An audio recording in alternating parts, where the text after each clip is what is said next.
welcome to the Wise Take DFS podcast. I am your host, CK013. You can find me on Twitter at CK_013.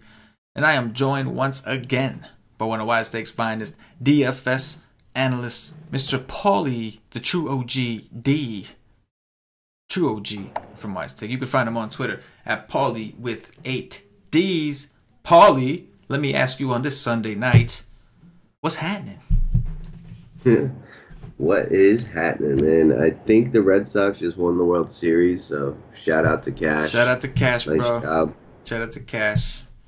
Cash and D, yeah. The Red Sox. Cash and D, Salute. and the Sox. And the Sox. They did it. They won. You had a nice day in football again, man. I did. Solid. I did have a nice day.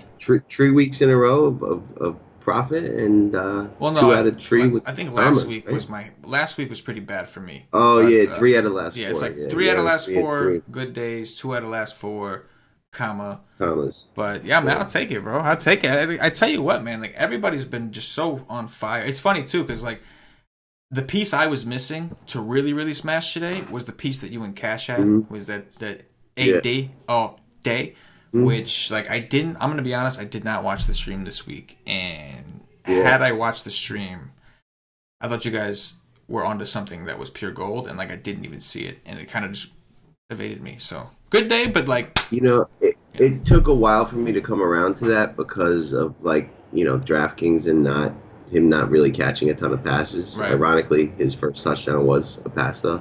Yes. But, like I usually don't play guys like that. Right.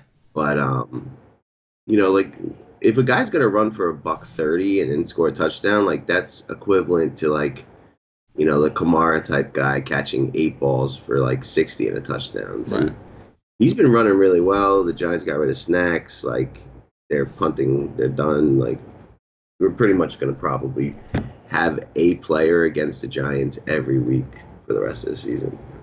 That's just how it's going to go. Oh, yeah. Definitely. Either way, it was sharp. Like I was telling you, like once I was watching, once I saw the Lions and I saw like Snacks make a big stop, and not that the Lions did not do well, but when I saw Snacks make a stop, it reminded me that he was there and he wasn't in New York. And then, because in the beginning, and you guys were on the Slack talking about, like, I saw the name flying around, and I'm like, what did I miss there? And like, it was too late. The game's already started. I'm like, well, I missed something. Then it hit me. Yeah, I was like, Snacks is here now. Shit. Like, it's like I overlooked that. I knew about it. I just kind of like didn't like make that a point to like check. And again, like we all did well, man. Connor was in the core, went for 40. Everything was on. But like, if I would have just had that little piece from you guys. Smash City, son. Yeah. Smash City, son. Yeah. Yeah. And, I mean, like, I fell in love with Martavis Bryant. I do think it was the right decision. Obviously, it didn't work out, but that, even, like, with his 0, he was so cheap, that didn't kill me, but something else in each lineup kind of did. Like, I had one with Njoku, a 0. Like, what can you do?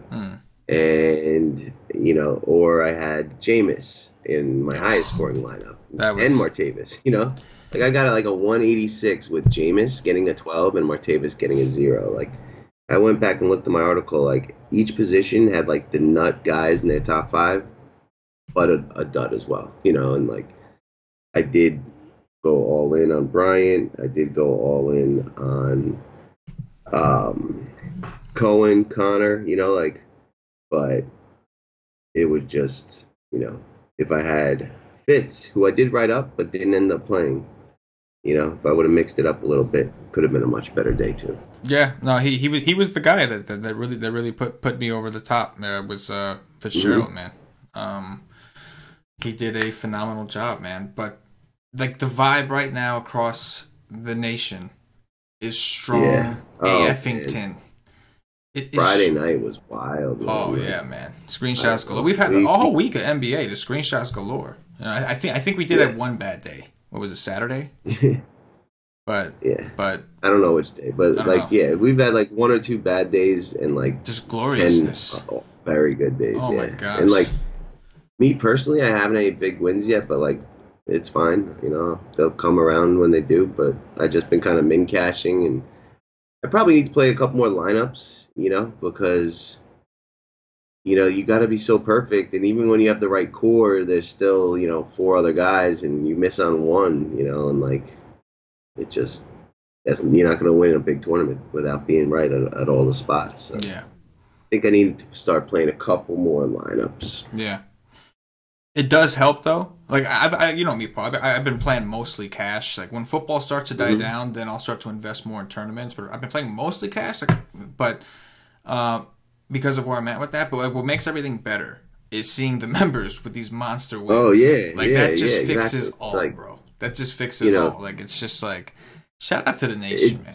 Every night it'll be someone else's turn, and in the end, everyone's kind of having a very, very positive basketball season for the most part. So yes, man, we're just gonna keep that going. Keep it rocking. The NBA is doing everything they can to ruin one of the greatest products ever created, NBA DFS. Oh yeah, they've been bad this year. They've been bad. They really have with the news. Yes. Today we had the first post locks. Late scratch. Steven Adams. Like 7:01. Steven Adams is out. Nerlens Noel is starting. Like a bitch. Nerlens Noel went for 52. Yeah. Like a huge piece of information that could have been extremely helpful. And yeah. In the donkey there was like 3% of people who happened to have him. Right. And like what they like made a bad decision that got extremely rewarded for it. Yeah. And like 7:01, it was literally 7:01. It was like, are you kidding me? Yeah. Yeah. I mean, and it happens to be a guy that we're all dying to play, Nerlens Noel at like 3.6. I know. Yep. Yes. Yeah. Gotta love NBA. But you know what, man? We're gonna do what we do and grind it out. That's how we do. Yeah. I think we've been doing a pretty damn good job handling everything so far, and we're gonna keep rolling, man. All right. Let's talk this slate, man. I'm ready. I'm on from football. I'm on from Sunday basketball, and I'm ready for Monday basketball. We'll go position by position as we always do. Paulie D. I'm going to break it up into tiers because I just love saying Value Town. Shout out to Paulie. Paulie came up with Value Town. He just kind of floated once when he was hosting a show, and like that was gold. Like that was gold. I got to say, there's a lot of things that Paulie has said creatively without even trying to be creative. It just comes to him. It just what comes to him. Like it's not like he sat there and thought about it. I'm going to call it Value Town. The man just happened to say, take me down, and then was like, what rhymes with that? Value Town, take me down. And it just kind of flowed. And it was just a beautiful thing, man. So props to you. With that said, take us down to around 5K if there's anybody in this range on your first look that kind of stands out to you. All right. There are a lot of questionable players on this slate and guys that are also hurt. So this is going to be a pretty interesting one off the bat. Even 9 games, which is like a very nice size. We gotta have. I would assume some of these spreads are going to be wide, like Golden State and Chicago, Philadelphia against Atlanta. Drew Holiday at 6'7" is going to be massive chalk because Alpha's out. And he's underpriced, and guards do well against Denver, so that's cash game material right there. I don't know what's going on with Drew Holiday and his pricing because, he's gone for 42, 43, 31, 34, and they continue to lower it. Like it was 7.4, 7.1, 6.9, now 6.7. But that's extremely attractive. Kyle Lowry against Milwaukee, that could be a cool game. And he's just been real consistent this year. I can get some of that. De'Aaron Fox against Miami. I'm so impressed with the Kings and De'Aaron Fox. Probably not like a solo play, but in a game stack. Jamal Murray on the other side of that New Orleans game. 6'3". Yeah, I could definitely get into that. And I think that's about all that's like real popping off the table for me right now. Yeah. I'm looking at the Atlanta Philly game, and like I wish that Atlanta was at least half a team. Because if I really thought they could really, really be competitive, I think I would be pretty high on Simmons. Like Embiid's in the conversation also. It's Atlanta.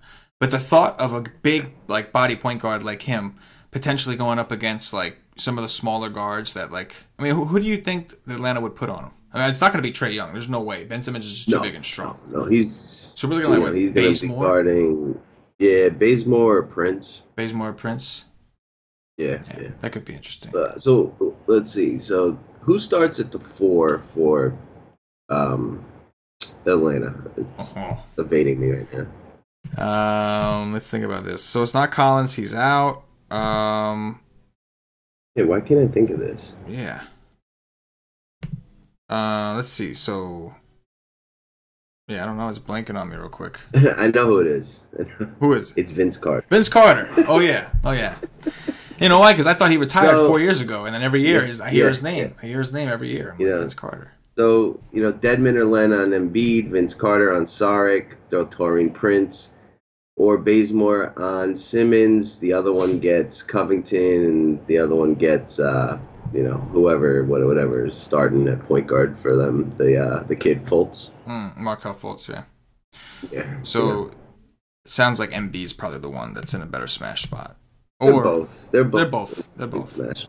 It's just like it. You really don't want to like guess blowouts. Like strange things happen in the NBA. Like the Nets, I think, blew out New Orleans a couple nights ago, or somebody. The Pistons, maybe somebody that we didn't think they were going to, or maybe it was the Cavs with Kevin Love. Yeah, that's who it was. So.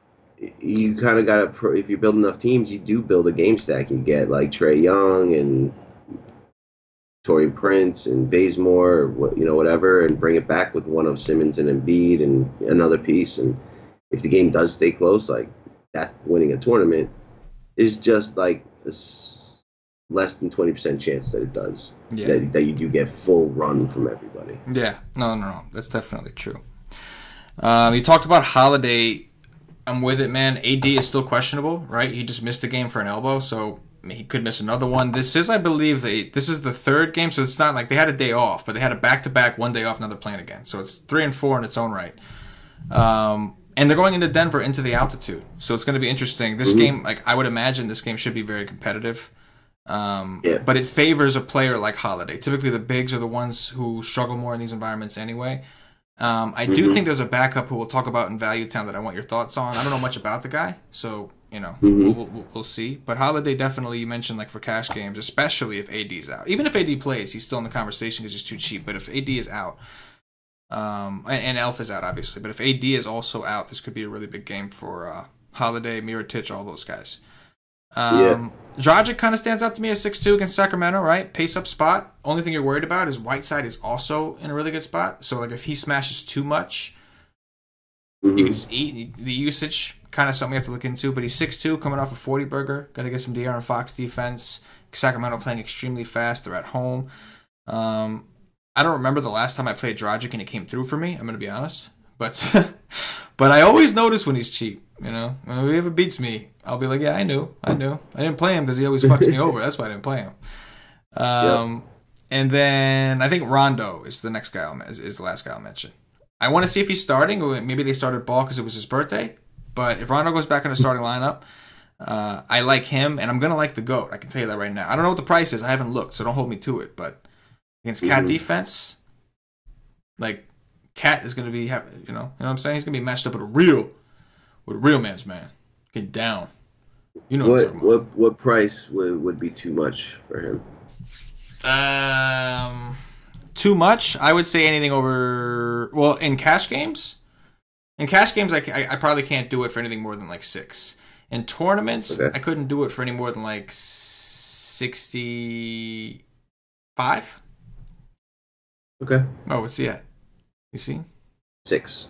He's at 6? All right. I can still do it. Because in cash games, like if he's averaging like 30, I know his last game wasn't so great, but if he's averaging 30, you'll take the 5x as a floor.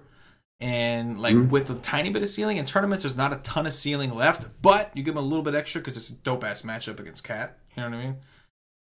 You know what I'm saying? So like that's how it's processed in my brain, you know? But back to Rondo. I can get down to some Rondo against Teague. Paulie, it is time for you. Take me down to the land that you created. Value Town. What do you see down there, Paulie? Um,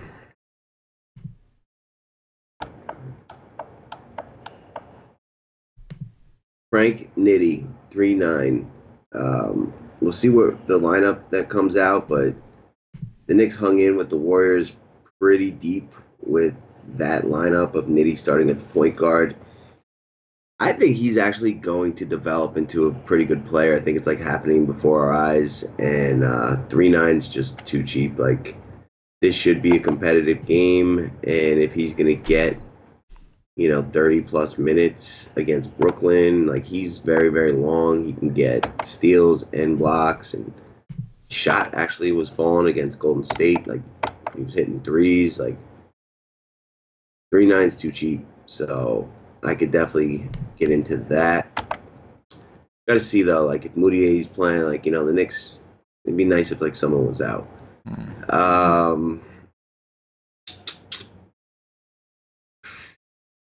Giannis left with an injury that last game. He's got a questionable tag. If he's out, Malcolm Brogdon at 4-6 would be very, very appealing too. Who else do we got down here?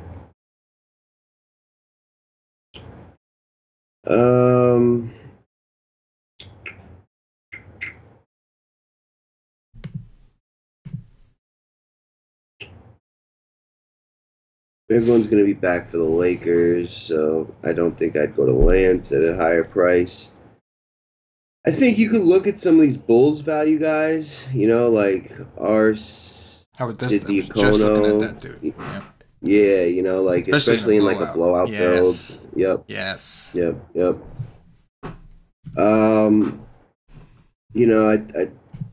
There's probably a backup guard on New Orleans. I'm just not sure like which guy it would be yet. I have to dive into that. So one of these, maybe Frank Jackson or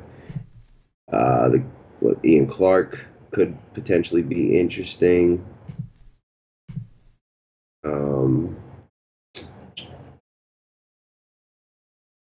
That's really it right now. Some of that Bulls like backup point guard stuff, I don't mind. If Fred VanVleet is out and Delon Wright is in, I could take a look at Delon Wright, but I think I want to see him play a lot of minutes before going there. So I think Nitti, I think Malcolm Brogdon, and some of these Bulls / Pelicans, like second, third unit guys are potentially the value we'll be looking at. Yeah. I mean the Bulls guy, Ryan, whatever his last name is, I don't know how to pronounce that, but he's like 3-8, played 30-something minutes in the last game. That was a close game, and you got to think that if it's a blowout, he's going to get, just as much run. And they're playing Golden State, not a very good team. Golden State hasn't been like great, right? We've talked about that. They're not clicking all the way. They're winning and they're still dominant, but they're not like blowing teams out, especially on the road, like as we're accustomed to. Eventually, that's going to kick in. They're going to start doing that thing, but so far they haven't. This looks like a pretty good spot for them to click and kind of just whoop somebody's ass. And those guys would definitely benefit. The only other guy I'll mention is Markelle Fultz. He's 4-2 on DraftKings, going up against Atlanta. Philly hasn't been a part of too many blowouts. It does look like they were a part of one blowout so far. That was against Chicago. Go figure, right? And that was the only game that Fultz played 32 minutes. So I know he starts and then doesn't start the second half, and I don't think he closes most nights because they use Redick. I don't know what the case is, but like if we end up like we haven't talked about Embiid all the way, but if we're too afraid to play them because of a blowout or something like that, or they're too expensive with the blowout risk in consideration, maybe a guy like Fultz is the way to go. Really cheap at 4-2. He's going to get 25 to 27, and the matchup is just juicy, right? Like he might be the one to draw Trey. What's his name? Trey Young. Trey Young, yeah, probably. Get an opportunity to go college on college, you know what I mean? Like, that's a much better matchup for a guy like him. I just don't really believe this kid's that good, and, like, he's got a 28.5 when he played 32 minutes, and I think one of those two guys wasn't in.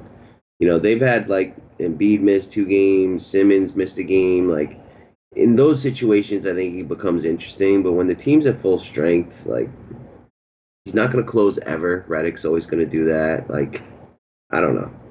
I don't really like this kid, and I don't think he's got much more than like 6.5x in him. Maybe once in a blue moon when like all the stars aligned and he gets like 10 assists and rebounds. But I do think that if this game blows out, he'll get a portion of that run. So he might not get the full thing because they got guys like Lamet and they've got some of these other dudes. That's true. But I think he'd get a portion of it. And that's when I think he'll start to do more. Right now, you're right. Like, as a starting player, he's useless because he's not zero usage in comparison to his teammates. But, and at home, man, like, that crowd is so behind him. Oh, like, yeah, man. Like, I feel like they like to leave him in and, like, appease the crowds and those blowouts. So maybe in that build. It's possible. I can actually get behind that. Sure. All right. It's possible. Let's move it over to the guards that shoot, a.k.a. the shooting guards. Paulie D, talk to me about the guys 5K and above, or above 5K. Leave it at that. Yeah. What'd you see? Yeah. I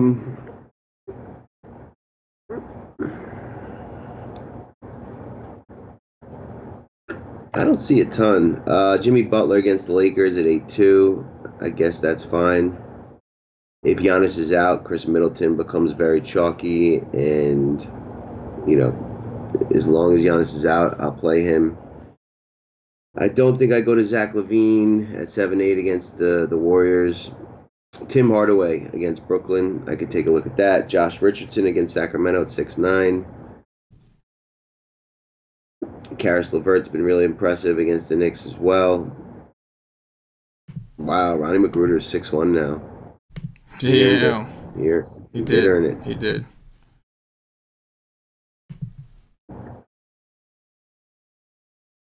Buddy Hield, I really don't like playing Buddy Hield all that much, but he's gone for 30 plus in his last few.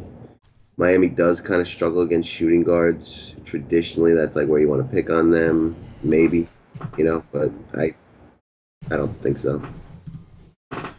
Yeah, there's not a ton. I mean, there's a lot of like good plays here, but LeVert, Tim Hardaway from that Knicks game, Middleton if Giannis is out, Jimmy Butler. Yeah. That's probably who I'd be looking at. Yeah, definitely. As far as spend-ups go, I mean, Kawhi's in a good spot, sure.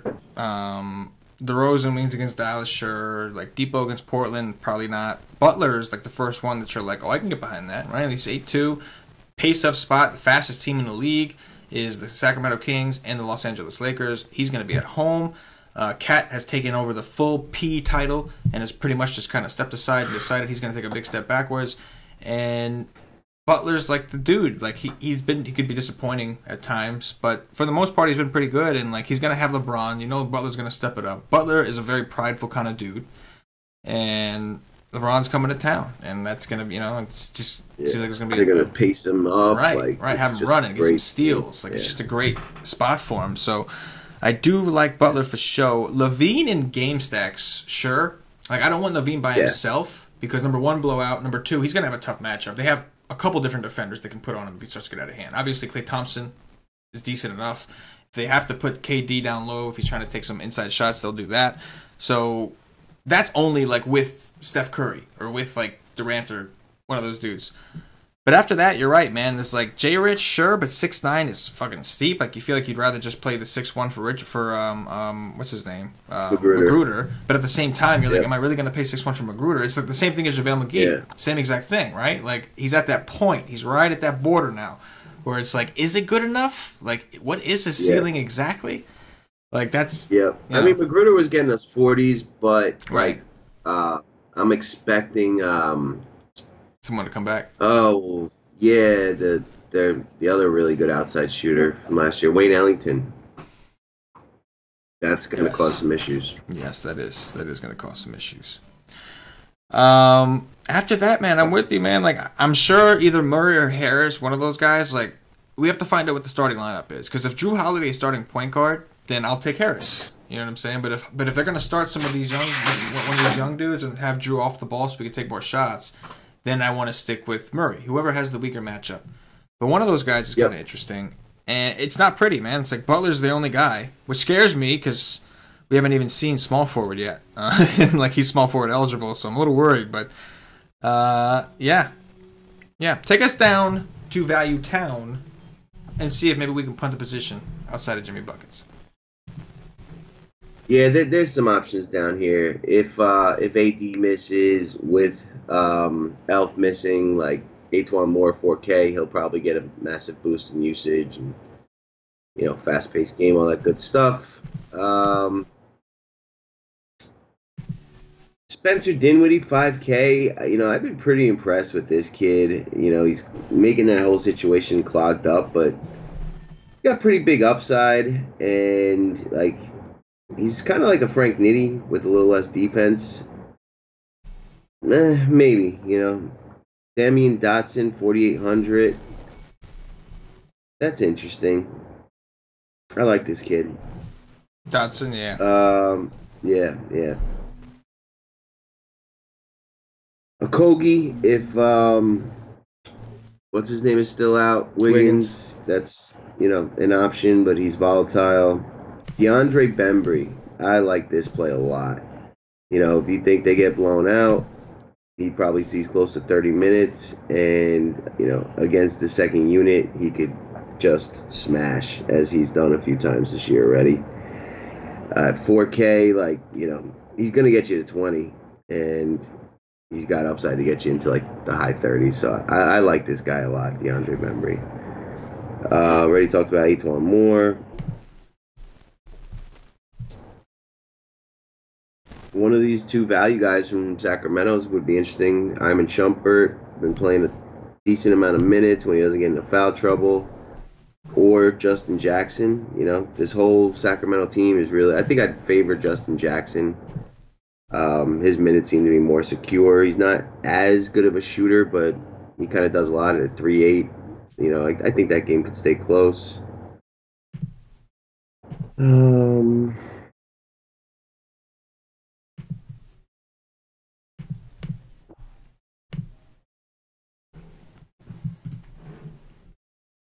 They got Wayne Ellington at 3-3. If he's going to play and not have a minutes limit, that's crazy cheap.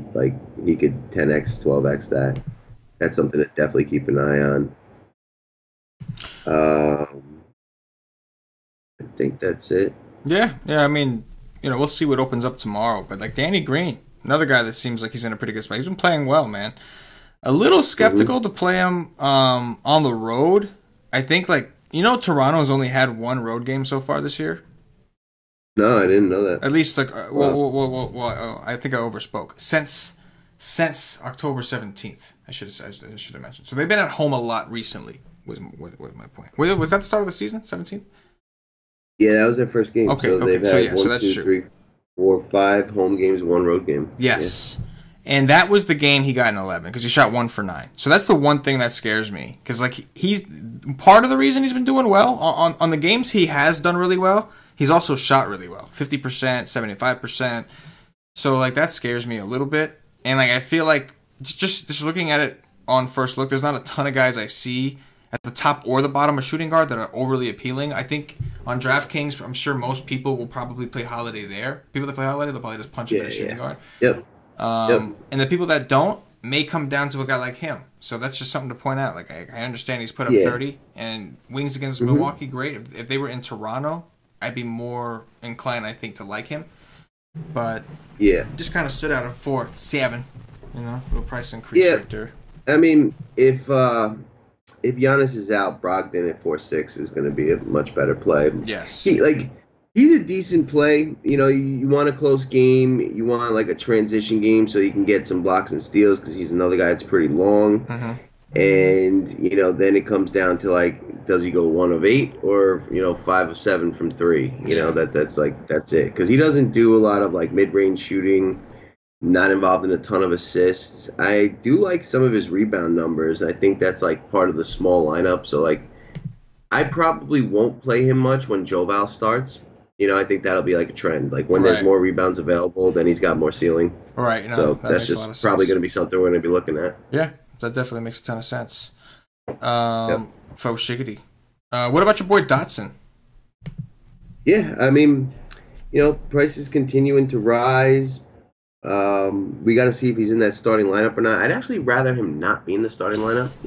Or have him start without Cantor.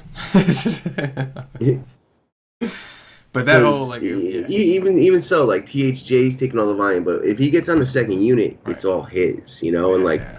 and then he's going against worse defenders. So if he's on the second unit, then yeah, because he's going to play 25 to 30 minutes at least until Knox comes back, which Right. isn't too far away. Right. But until that point, if he could be on the second unit or away from THJ and Cantor, because maybe coach just doesn't start Cantor and THJ, didn't start Cantor last game, but I think that was a product of it was a Golden State. Warriors.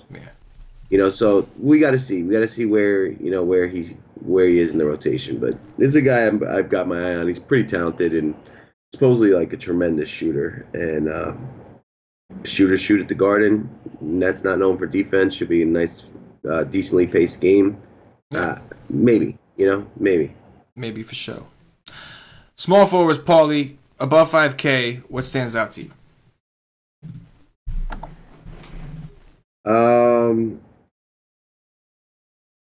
Now that Rondo's back, I think LeBron's overpriced. He loses a lot of that assist upside. Like, all these guys up here, like Giannis, if he plays, he's still too cheap, even against a tough defender. Like LeBron, no. Kevin Durant, no, because of blowout. Ben Simmons, no, because of blowout. Kawhi, if Giannis plays, maybe, but not going to pay 9-1 for DeRozan. We already talked about Jimmy Butler, but Nikola Mirotic, that's the first guy, especially if AD's out. Even if AD's not out, like, just playing really well, and that team plays fast enough to have multiple guys hit value. Kyle Kuzma, is Brandon Ingram back? I was just going to ask you that. NBA hit a 4-game suspension. Chris Paul 2, Rondo 3. So, yeah, he's probably back. Hang on a sec.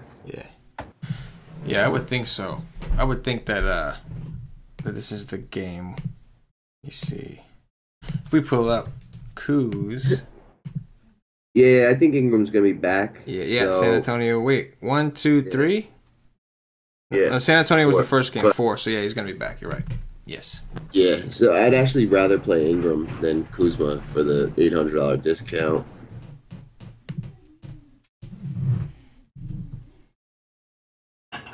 Bielitsa, 5'3", man. This kid is balling and shooting the shit out of the ball. Kind of like a smaller version of Mirotic is the way he's playing. Yeah, 5'3", that's too cheap.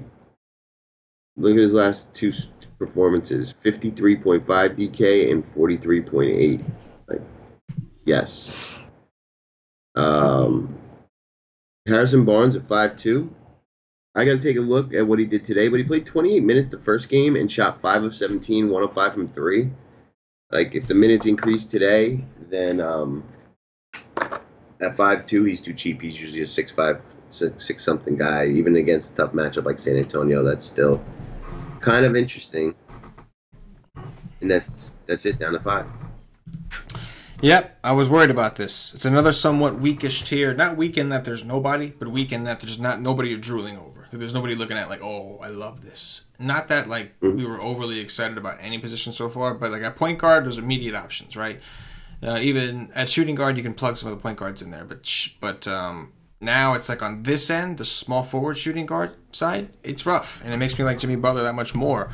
And I feel like he's going to be pretty popular. I mean, I know he had a terrible game against Milwaukee. They all did. They got blown out. But I don't see how him and, like, even this game is not one of the most popular ones on the slate. It's just everybody else is just... I do like Bielitsa a lot at 5'3". You're not worried about his matchup at all? It's a pace down spot. Miami is known for defense. I know they've let up a lot of runs, but part of that could be the rule change. You mentioned they're getting healthy. Josh Richardson, one of the better defenders. I'm just asking. Yeah. We'll see who starts at the 4. That's important. We got to see the starting line. Yeah, that's important. Because he's pretty much playing the 4 yes. for them.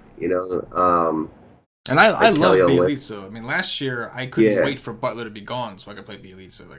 Right, so he could play. Right. And I mean, he just seems to be a little too cheap regardless of the matchup. You know what I mean? Like, yeah, he's shown us some duds when he doesn't get the minutes, but if he does, Right. he's really like 30 minutes, he goes over 30. And like he's getting blocks, steals, double digit rebounds. Like, I really, like, who's going to be playing the four that we really would be worried about? Nectat's out. Next Kelly time's out. Olynyk started the last game. Like, Definitely not Olynyk. at 5'3", like, especially if you're taking other pieces on the Miami side because they're getting paced way up, like, he's a guy to bring it back with. I'm definitely interested in that. Yeah.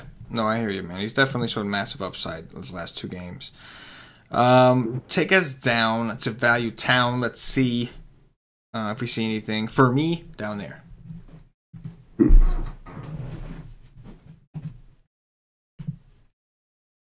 Frank Nitti, small forward eligible too, but we already talked about him. Alfred Camino, 4,500. Stretch fours do good against Indiana. He's had a couple nice large games, maybe.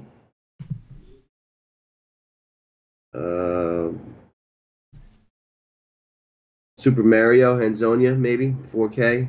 Oh yeah, I could see that. I like how Frank Nitti is small forward eligible on DraftKings. It makes it like I know.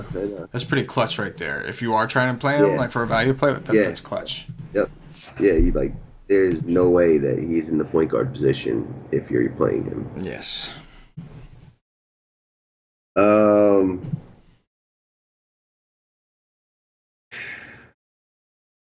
What are they doing with Dante Cunningham?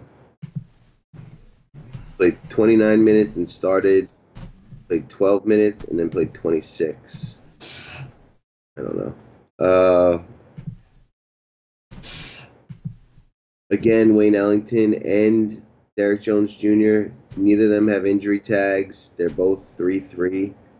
That's crazy cheap for both those guys.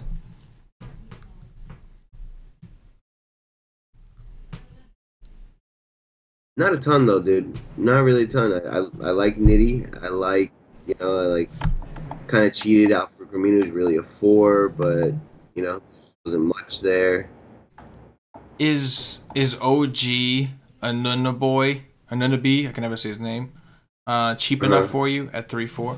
Or is she still like a... Because he's playing minutes, right? Like 28, 25, 20. He's not doing a ton with those minutes, don't get me wrong. Only went for 20 once, but 18 in his last game.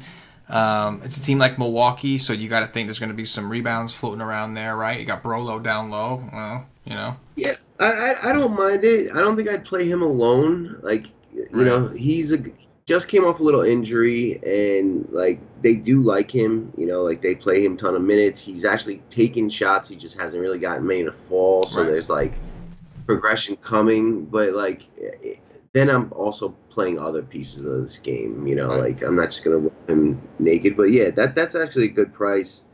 He is a guy that like can play 40 minutes and not do a ton, but he's also kind of like developing, and he's athletic. He gets rebounds, he gets blocks.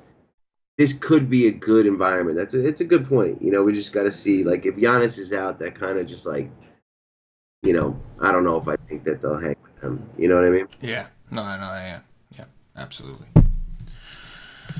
All right, let's move it over to power forwards. Paulie D. Maybe this position will be a little bit better. What do you see above 5K?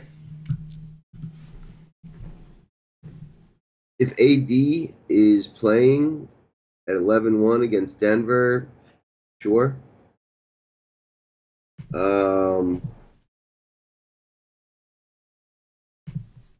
If he's not, and Julius Randle is at 6'2", yes.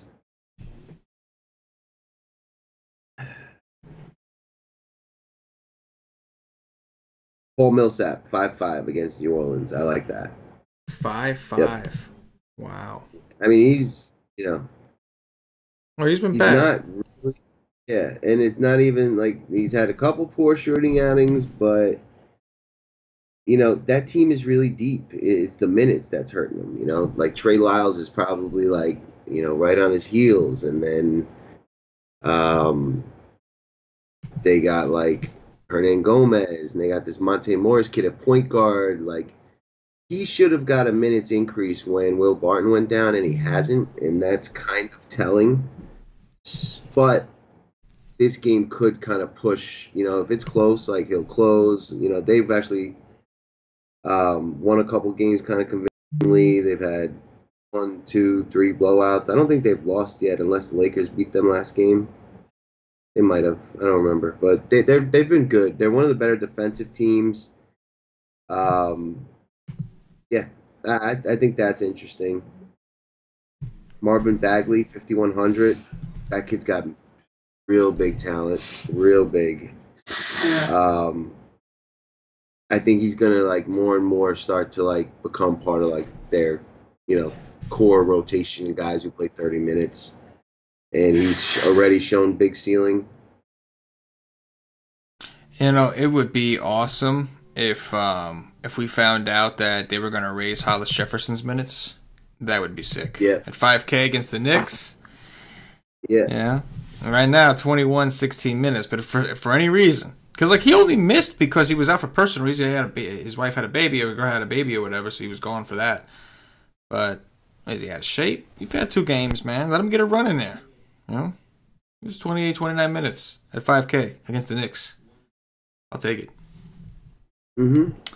But other than that, it's not extremely weak. We like Sarge usually when Embiid is out, so it's kind of he's just not the first guy you're going to click at, although the price is appealing. We talked about Mirotic a little bit, but even his price is up. Randall against Denver, if AD is out, that's a maybe. Kind of busted, right? As chalk, I believe. 18 for Randall, you bastard. Yeah, that's right. Millsap, though, definitely stands out. And it makes me really, really hope that when we take a look at it tomorrow, that everything's okay for Bielitsa. Because he just looks all that more important. To get a guy like that with 50-point upside at that price. And being small forward and power forward eligible on DraftKings. Do you happen to have that line, the Miami-Sacramento one? Yes. 227. And the Heat are -8 at home. Heat are -8. Yeah. Okay. All right. Not bad. Not bad at all for a Miami game. Which way that moves, and that's a public perception thing. Yes. No, most people aren't oh, Sacramento's getting a little bit better, and they're really not that. But neither's really Miami, and they're just getting guys healthy, and this team's young and kind of motivated. They're gonna hang in a lot more games than before, and especially with the way Bielitsa's playing. That was a huge add. Now they have the one guy that can hit clutch shots and kind of settle things back together. Last year, it'd be oh, we're struggling, we're down, and then Buddy Hield would shoot one from 30 out and miss, and he'd have 2 really hot shooting games, but all the others they would just fall into oblivion. And now they're actually now the second unit's getting better. This team's on the rise. For sure. Take us down to Value Town, Paulie. What do you see down there, man? Man. Taj Gibson at 4-4 against the Lakers. I could get behind that, especially with Wiggins out. Wendell Carter, 4,700. I think he finally kind of got there the last game against Atlanta. Everyone gets there against Atlanta. But this kid was number 7 pick overall. They've got a lot of hopes for his future. As long as Portis is out, I think he's worth a look. And they'll probably let him continue against the second unit in the blowout run. So he could kind of if he starts good, he could smash. If he starts poorly, he could still get you there in mop up time. Faux show. Faux. Yeah. Show. I'm just kind of scanning the rest of these guys, see if there's anything else down here. I feel like there should be with all these injuries.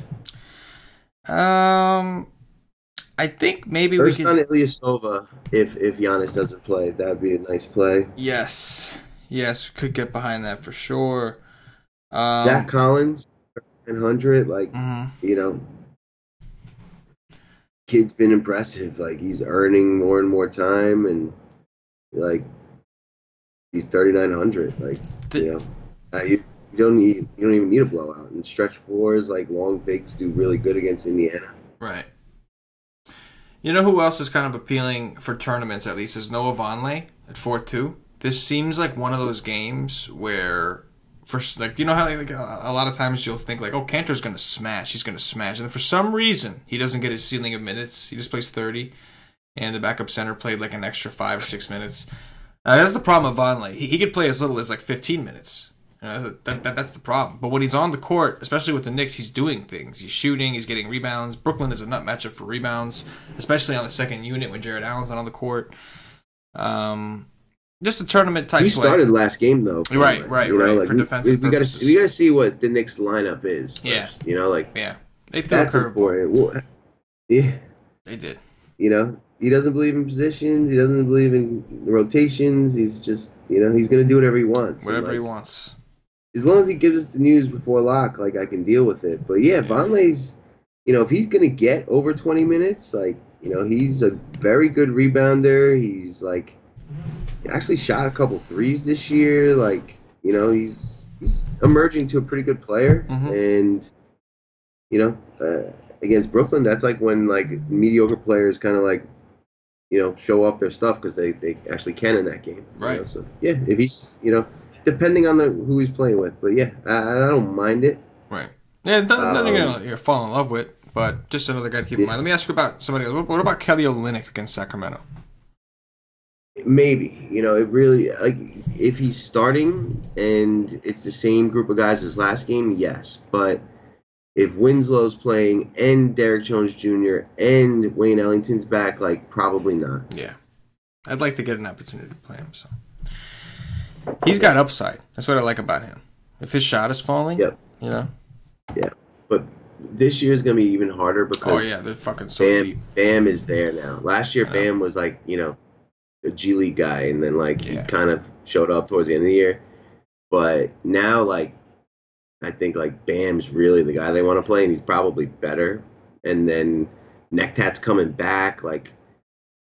I don't know. I don't know where he fits with this team, truthfully. He really doesn't have a role. He's going to be one of those guys. Whiteside was on the out. Yeah. Yeah. That's it. When Whiteside's out, because Whiteside's going to miss games. He's going to have a sore hip. Yeah. He's going to have a bad attitude. Something's going to happen. He's going to miss games, and that's going to be the time that we get to play Bam and Olynyk and all these guys. But for now, it's just find an injury and pick it. JJ being out, but I think you're right. Derek Jones being out would help. We need a couple more people missing, for sure. That's the theme of the NBA so far. But you get the news late, you got to react. That's why the slack is so important. Wink, wink. I've never looked at the slate the day before and been this is great. It's always well, we'll see tomorrow. Right. It's so much can change, and we just don't have enough information to really give firm opinion. It's a true. This is getting to know what we're dealing with for tomorrow, and then the stuff starts to trickle in throughout the day. You start to get an idea of who's starting, and right. Start to look at matchups and paces, and a plan starts to come together. But it's really you got to be pretty insane to listen to this podcast and just make your plays off of that. You know what I mean? A lot of people do that. It's oh yeah. You gotta catch the live stream when all the research has been done. Yes. And all the information is available. Stream is life. Stream is life. Move us over to centers, Paulie. What do you see about 5K? Center is usually a position that makes me feel better because it's usually pretty deep. That's what she said. What you got for me, Paulie?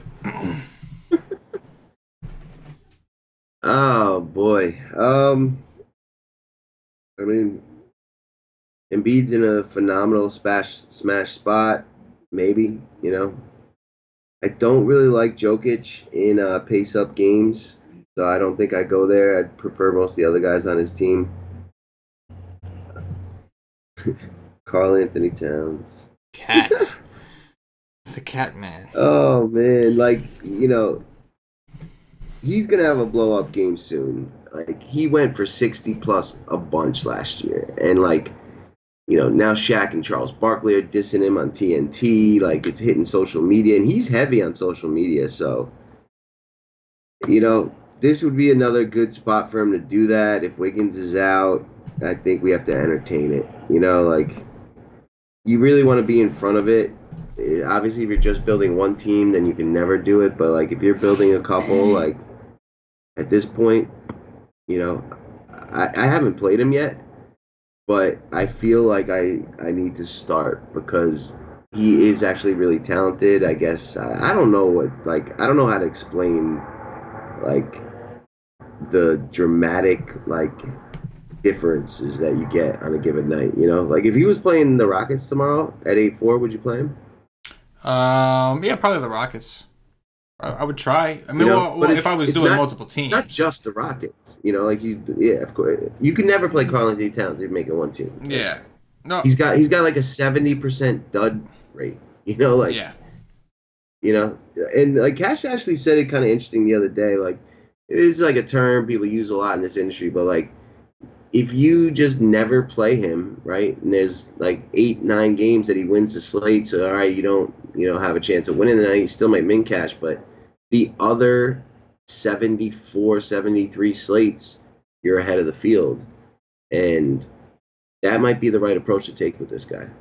yeah, man, I agree. I mean, last year this would be like a nut matchup. I would have been into Towns, but this year I much prefer Butler because of how Towns has been playing and because how Butler's been playing. And also, I think JaVale McGee is going to kick him square in his you-know-what. I really do, man. I think McGee's going to... Whether McGee's in play or not is a whole other conversation. The answer is yes, because he's the GOAT. You always play the GOAT. But I do think that he's just going to, kind of overpower Cat, man. Cat don't want it. He don't want that physical, down, he don't want that. He wants to stay in a perimeter. There's a reason a big man like him likes to shoot his threes. You know what I mean? You get a healthy distance away from your defender. You know what I'm saying? That's what Cat likes.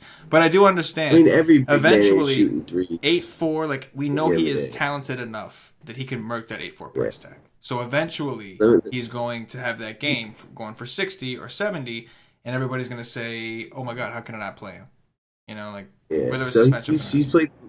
He's played the Lakers 8 times since 2017, and his lowest score is a 40. His highest score is a 76. Yes. Keep in mind though, they didn't have McGee. They had Brolo. They've had some really, really awful centers down there. You know. Yeah, but McGee's not a very good defensive center at all. I think he's a lot better than those guys. On a block basis, this dude racks up 5, 6, 7 blocks. So rim protection, right? It's not about being a good defender. It's about rim protection. And also remember, I do think part of it was system. But JaVale McGee and Pachulia, though both of those guys did come in clutch at times for Golden State against centers. They did use them in a rotation, and they had it matchup based, which was nice. But I just think that as far as down low, McGee will fight you. There's some centers who won't fight you on shit. You know what I mean? They'll just kind of let you have it.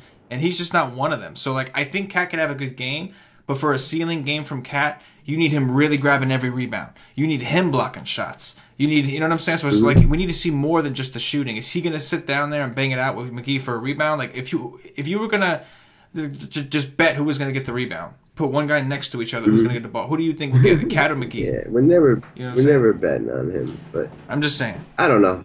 I'm just I can't stand the guy, but I don't want to let my bias I don't have a problem with Cat, man.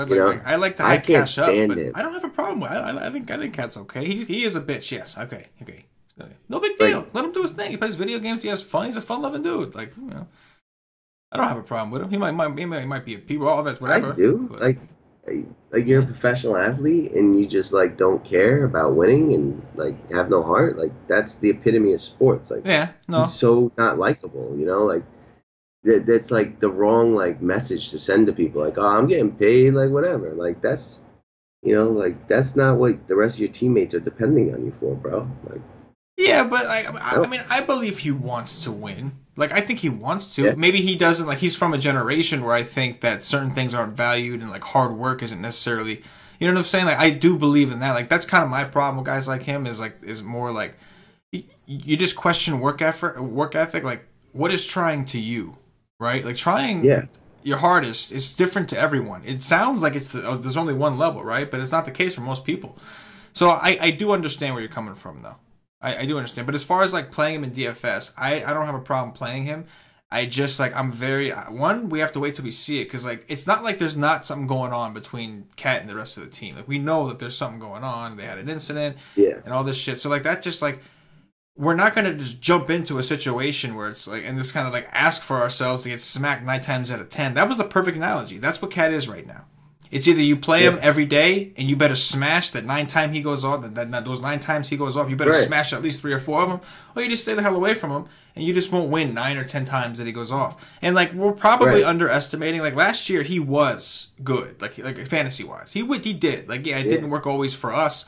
But in general, we saw him smash. Like, he did put up 50s on the regular. You know, it's just we haven't seen it this year. You know, but his price was like 9.5. Way over 10 most of it. You know, 10K, like right now he's 8.4. Yes. That's the issue is like, you know, he can go for 60 and 8x it. And like, you know, paced up, all that good stuff. Wiggins not there. It's just, we'll see. Yeah. You know, I'm with you. I think that it's something that we have to get ready for. It could be today. I could see a scenario where he gets McGee in foul trouble, and if that happens, it's over. And like for that reason alone, he's in play, right? Because even if that doesn't happen, that means there's a portion of the game. McGee's not playing 40 minutes a game. He's going to get matched up at times with guys who are not as And like we saw with LMA. LMA didn't do so hot when McGee was in the game that first game. The second game, LMA still didn't do that half the second game. But when McGee got into foul trouble, he ate. Yeah. Like I have never seen a man eat before. On some poor little center dude. It was wild.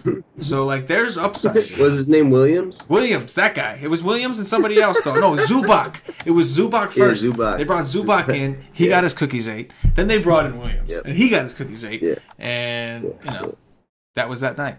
You know, but, the European basketball is a lot more physical. So, like, you remember when Jokic first came over? Like, his price wouldn't raise because he was always in foul trouble. Yeah. Like, he'd go for 50 and then 10, 50. So, like, Zubac just hasn't picked up on that adjustment at all. You know, like, he's not improving. He can't. He's not coordinated enough. So, he's just always going to foul. Like, he's not going to make it. It's not going to. It's not going to work for him. And he's not coordinated. He's a tiny little. He's like a thin, tiny. Like he's not like a big dude. He's like tall, but he's like skinny as hell. Yeah, it's like Zach Collins. Yeah. Like less coordinated, like you said. What else do you see over here? Anything else stand out? We got Whiteside against Sacramento. We got Cantor against the Knicks. We got some interesting things. Yeah. No, Cantor against the Nets. My bad. I fucked that up pretty bad. I don't know. Like his price went up, but now he's not starting. He only played 20 minutes. Like. Not on a price increase, I don't think. DeAndre Jordan, he's played today on a back-to-back against Sacramento. Probably not. Nurkic, I'm scared of. Man, Willie Cauley-Stein, I could do that at 6-1 against Whiteside. I just like these guys in Sacramento. JaVale McGee at 6K, like, I'd probably want to have other pieces from this game. Jared Allen, yes, 5-4. There's also trouble coming here. Like, Alan Williams is off the injured list. This guy, Kuroix, is another. They were, like, drafted him last year in the first round. Like, they like him. He may kind of clip in. Now, Rondae Hollis-Jefferson's healthy. Like, it's not, like, a layup, but this guy can produce in a short amount of time, and no one the Knicks going to put out there just good enough to really stop him. And he's really cheap. JaVale has, like, he's another one that, like, when they finally decide to give him minutes, like, he's going to smash because he's got to be, like, top 5 point per minute right now. And, like, he's playing 20 minutes and getting 30, and now his price is starting to creep down. This is just an ultimately good spot against the Bucks for him. Like, if there's ever a time to give him a little more run, like, this is the one. I could potentially play JaVale. That's it, though. There's not a ton to like at center. Yeah, I mean, in GPPs, Embiid, right, is the first, like, stud that pops out. Sure, Anthony Davis, of course. That goes without saying. He's kind of always in play. And to be honest, like, I'm not crazy about playing bigs in Denver. AD is like the one guy that I don't mind because he's so athletic and shoots and all these other things. He went for 100 there once. Right. So he's like the one big that, like, I don't mind playing in Denver. Most other bigs I try to stay away from. So you got AD at the top, you got Joel Embiid. Embiid tournaments only, right? Because there is blowout liability. He's also he's extremely high price, and like he is sharing usage with some of these other guys like Ben Simmons mainly. But the spot is just awesome. Like, he's just, him and Simmons are both, but, like, more so him. He is in a smash spot with Dedmon and Len, and he's just in a smash spot. He's got so much size over all those guys, it's ridiculous. Jokic always in play. We talked about Towns. Whiteside is appealing. 7-7 kind of scares me, but it also makes me want to play it. You know why? Because it's 7-7, Paulie. That's why. Mm-hmm. I know. That's about the only thing that I like about it. That's about the only thing. Yes. It does feel a little high. The matchup is there, but what bothers me about Whiteside, and some of this could be because of foul trouble, it does look like he's been a little bit more aggressive on the defensive end. Because, look, his last 4 games, 4 fouls, 1 foul, 4 fouls, 5 fouls. So he seems to be a little more aggressive. He's drawing more. He's like fouling more, and it's fucking up his minutes. He played 34 minutes against Portland, had a bad game, and still walked away with a 36. But before that, 27 against the Knicks, 25 against Charlotte, 29 against Washington. These are all close games except for the Knicks. And so, if he finally gets that 34 minutes, in the preseason, it seemed like they were really going to play this dude. I think that's the plan, but he keeps getting in foul trouble, and then there was a blowout in between. But if he does, man, in tournaments specifically, this does seem like an awesome Whiteside smash spot. It is a good spot. It really is. I would have to have some Sacramento. Yes. You got him to seal it out. The end of the fourth quarter. Yes. You know what I mean? I completely agree. That's it's only stack. And the game does have that appeal. Are you a little worried about Miami? Yeah, you're a little bit. But like you said, you sit here try to project blowouts, and you're going to end up letting a lot of good plays just go by. In tournaments, just play them because you don't know. It's the same thing as betting the underdog, more or less. It's basically what you're doing. So it's always worth it in tournaments. But on the other side of that, Cauley Stein, man, he came through, did his thing for us, right? Did his thing for us in that Wizards. Shout out to Paulie D. I know the nation won a lot of money with that Wizards Kings game stack. Yay. That felt good. That felt really good. But 6-1 for Cauley Stein. I'm okay with it. You think they're going to need him on the court for Whiteside? And then he's just him and Fox. Those two are never going anywhere. That's the two core of their team that they're developing, and they're going to always play a lot of minutes. You know what I mean? Other guys you don't know. It's whatever happened to Scalabassier. Yeah. Where did he go? That's true. That's true. They do still have what's his name. The tough ass dude plays power forward. He's playing Memphis. What I'm talking about. Cash loves the guy. Zebo. Zebo. He's probably going to start to play a little bit. They did the same thing last year. We're just going to play the young guys. And then, he played and he, helped them, win some games. So, but regardless of any of that shit, right now, he's a double-double machine. And, Whiteside's a terrible defender. And they're lobbing him the ball. And Bjelica is, great for him out there. Bjelica's a great passer, and he's finding him, finding lobs to him. Also, when Bjelica's hitting his shot, that draws, the defenders out to him, so then he creates a double, and it's just a good little, grouping of guys they got right now. Oh, yeah. That was one of the things we talked about at the beginning of the season, was we wanted to jump on these Sacramento games, because we knew they were playing faster. And I think we see some of the ownerships in these games. The Washington game was I understand it was a late night hammer, but it was so low. And I think it's because, number one, people don't know who to play from Sacramento because they don't know these guys. And number two, that was a 4-game slate, right? Yeah, it was something. Yeah, it was something small. And maybe it was 5. Maybe max 5. That was mind blowing. And I think the other part is I think people don't realize that last year they were one of the slowest teams out there, but they are running this year. People are just assuming, they're making assumptions. I'm I was listening, I was looking around, I was like, we can't be the only people on this, It was really odd to me, So people are just making assumptions about stuff, Right. It's a good thing. Yeah, absolutely, man. We got football there, people are distracted, all that kind of stuff, and going through the motions. JaVale McGee, what do you think, bro? I want your thoughts on McGee at 6K. The GOAT. Cash gave the permission on this one. Cash gave the okay. Against Minnesota? Yeah, against Cat. Yeah. You could play him, but it's scary at 6K. I was playing him naked, at 5 and 5'3". Now up here, I'd probably want to play Rondo with him. A piece of the game. Rondo and him is a great correlation. You're right. Yeah, Rondo and him is a really, really good correlation. You bring it back with some Butler. Yep. I'm with it. Some Taj Gibson. Some Taj. All right, take us down to Value Town and we'll wrap this thing up, Paulie. Any value centers we should look at here? JaVale, by the way, I do love that call. When he gets minutes, Milwaukee, Smashington, 5-3. There are a few centers out there. There's a couple. So Wendell Carter, we already talked about, power forward. Maybe Brook Lopez against Toronto. If JaVale starts, like, he's just chucking threes, and he's taking a lot. He's taking 11 in one game at 5. And he's a big dude. He gets some rebounds. You know, he's 4'2". I can get behind that.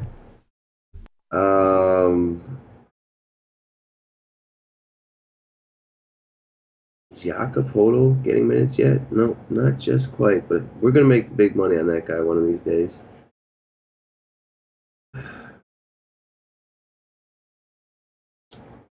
Oh, you know what? I don't know if I can say this. I will. If AD misses, we might have to take a look at Jahlil Okafor at 3-1. Oh, God. Oh, God. Played 18 minutes last game when they got blown out, and they actually brought the team, like, almost back. You know, that'll probably just kind of continue to increase.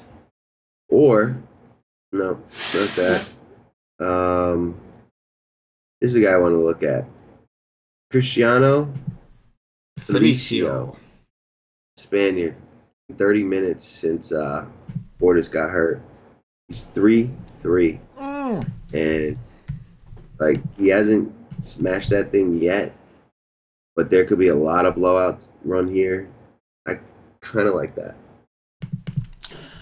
I could see it, man. The blowout build punt, you know. It sucks that, like, center right now is actually one of the positions that I do like. So it kind of sucks that he's there because, like, I feel like I might want to get 2 centers rather than. But if you need the punt, you need the bunt. If something changes and we need a punt, definitely. You know, the other guy we can consider, and, like, I wish Golden State would just, like, stop their shit and just have a true center. Like the game they're fucking playing. Like, did you see what Dedmon just did to Chicago? Went for 41 DraftKings points against Chicago. Like, I would love to be able to play, what's his name, Damian Jones or Bell, or just give me a guy that you're going to use at the center and let him play center for, like, give me 20 minutes instead of playing 14, 11. Like give me 20 minutes for just one dude even at, like, 3-6, and, like, I could live with that. But I do like the Felicio call. With that said, he's tiny, so when he's in that game, man, these centers are going to just tower over him and get all kinds of rebounds off the dude. That's the only reason he hasn't smashed. He's a tiny little dude. He plays tough. You know, he's like a little pit bull or something. But you know, he's really not that tall of a guy. I know I think he's like 6'9" or 6'10" or something like that. You know, Jordan Bell's from Chicago. Last year they actually started him when they went to Chicago. They did. Great call, Paulie. That's a great call. And they're playing him at center a lot this year. Right? Is he getting minutes? Some, like 20 against Washington, 11 against New York. Like, it seems kind of inconsistent up and down. 9-3, like, it's all over the place. But we know, hey, in tournaments, man, you know. Right? Yeah, like, he went out of his way, like, out of nowhere. I hadn't even heard of him last year, and it was like this kind of time of year. Like, Jordan Bell's starting in Chicago because it was like his homecoming. So, and he destroyed. You know, he will get a lot of blowout run. That's for sure. Like, the Knicks game wasn't a blowout. That's why, like, that game was tight. Like, until the end, right. You know, but that Washington game, he got 21. They'll be quicker to put him in this game. Oh yeah. I like that call for sure. And that is going to do it for the game-by-game breakdown. Don't forget, guys, if you haven't already, check us out at whitesafe.com. Get your ass over there and see what we're about. The Nation is doing big-time Nation things. We got screenshots all day. Last week was an awesome NBA week. Looking to build. Had an awesome content week for football this week. Like I said, man, everybody all around just had some great calls. Yeah. We had a guy win the $4 donkey in hockey, too. Hockey! Shout out to the hockey dudes, Brew and Hoff. They've been smashing our first year with any kind of hockey content. They provide articles, and if you have a monthly membership or higher, you can get the NHL season pass even. You'll get access to the Slack chat, and they really help the guys out, man. They've taken great, what do you call that, initiative, and they've been smashing, man. So much money to be won in hockey, and, like, I had no idea. So shout out to those guys, man. They're smashing. Everybody, man. Wig is crushing MMA. NBA, Paulie, we've been smashing NBA. Cash has been doing great. NFL going off. Like, it just seems like everywhere we look, it's just gloriousness around us.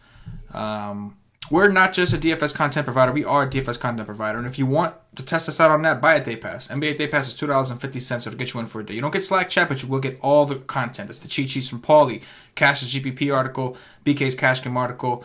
You get the Y stream at 5:30, which is the live stream we do after, right before 5 o'clock. 5 p.m. Eastern. Where we give it to you after we've done our research. You can try it out, $2.50. But when you're ready to make the commitment, you do need the Slack chat to be a true breathing member of what we really are, and that is the community. Especially for basketball. Especially for basketball. Updates coming in, members kind of helping each other out and explaining some of the different things. Everybody doing research together. It's a great thing. So come try it out. Like I said, you want to test the content first. That's what we do. That's our base, right? It's what we do. You can do that. But the real heart of the nation is up in the Slack chat with the rest of the boys, because that's where the shit goes down. And you never know what you might get. Full disclosure, I would suggest if you are sensitive, you would not hang around that chat after hours. So around anything after midnight, you don't know what you might get into. You know, if you're into that kind of thing, great. But you don't know what kind of conversation you might stumble upon at that. Just full disclosure. But anyway, guys, check us out at yslate.com. Paulie, let's do some top threes at each position, and we'll get up out of here. All right. Point guards, top treesies. What do you got? Point guard, top three. Joe. Give me De'Aaron Fox, give me Jamal Murray, and give me Frank Nitty. Frank Nitty, baby. I will go with Rajon Rondo. I'll go with Jeff Teague in that same game against Rajon Rondo. Double cross his ass just like that. And then I don't want to do that. I'll roll with you on. You know what? I'm gonna roll the dice on this one and say the man who burns me every time, and then I'll bitch to you later, Paulie, that it didn't work, and you can say I told you so. Dragic. Shooting guard. That's like the common thing. I play Dragic. You say why'd you do that? I say because he was a good spot, and then So why not? Yeah. Why not? For old time's sake, shooting guards. Yeah. Well, one last time. Drew Holiday. Drew Holiday's just like I don't know what they're doing with this price, but play him regardless of AD status. Karis LeVert against the Knicks. I like that. And there's somebody down here that we were liking. I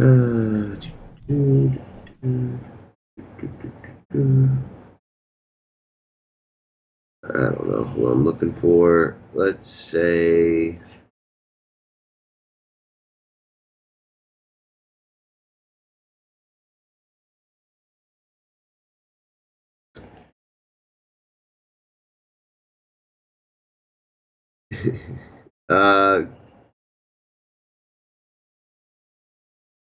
Chris Middleton. There you go. I'll go with Markelle Fultz. I will go with it's like some of these guys on DraftKings, it's tough because you want to save them. You're trying to think ahead and like, what's that small forward? I don't want to fuck myself and say the guy, But I'll go with I'm gonna have to do it. Tim Hardaway Jr. and then of course Drew Holiday. Small forwards, Paulie. Bielitsa, Tim Hardaway Jr., and Jimmy Buckets. Yes, Jimmy Buckets. I'm going to roll with you on Bielitsa. Folks, Shiggity Show. I liked that. And I'm going to go with Frank and Nitty here. Take advantage of the small forward eligibility. Yep. Power forwards, give me Paul Millsap. It's an interesting price.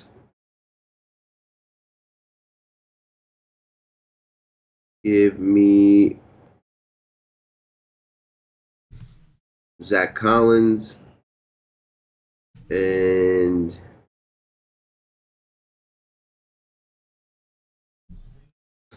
Jordan Bell. I'm going to go with Anthony Davis. I'm going to roll with you on Millsap.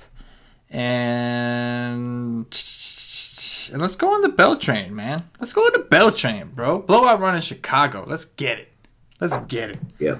I promise you, no one else around the industry is talking about Jordan Bell unless they start. until he gets announced into the starting lineup. Yes, yes. So we're gonna get that 10x value play when it's a blowout at halftime. And you heard it here first. Fit in AD, and it's gonna be good. It's gonna be good. Center. I will start with Willie Cauley-Stein, Jared Allen, and there was someone down here, right? I think. Maybe not. Oh, yeah. Cristiano Felicio. Let's go with Joel Embiid. I'll go with Hassan Whiteside, and I'll go with the GOAT McGee. We can go on and on. Joe Val, there's so many guys down there. We could have on and on. And that is going to do it for the Whiteside DFS podcast. If you're watching on YouTube, please click that thumbs up right now. There's over 120 I watch live. There's no excuses not to hit that like button. Please do it. Really goes a long way with us. Subscribe to the channel. Make sure you get notified. Click the bell. Y'all got to get notified when we're doing these shows. You subscribe. You click the bell thing.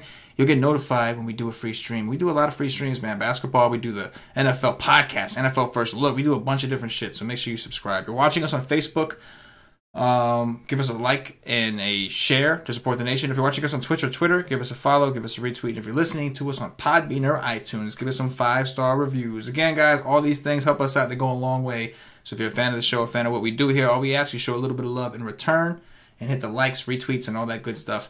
Paulie D, anything in closing before we get up out of here?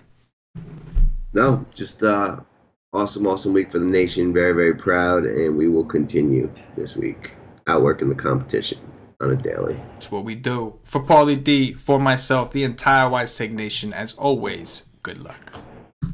Yes.